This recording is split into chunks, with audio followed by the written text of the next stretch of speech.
Hey guys, welcome back. This is how to create payment request in a Payoneer account. So guys, watch till the end as I show you a step-by-step guide, and I made this table over here so we can dive in deeper. So first, just simply go to Payoneer.com and log in into your Payoneer account. And on the left side of the screen, there will be a main menu, and just simply click on Get Paid.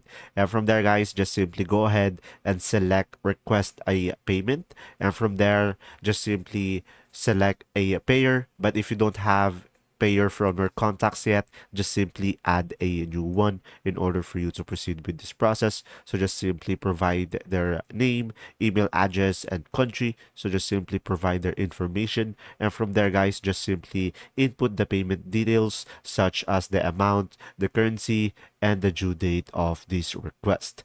And from there, guys, you can upload an invoice as well or any other supporting documents for your transaction. So pretty much it will be depending on you if you like to include a invoice or not.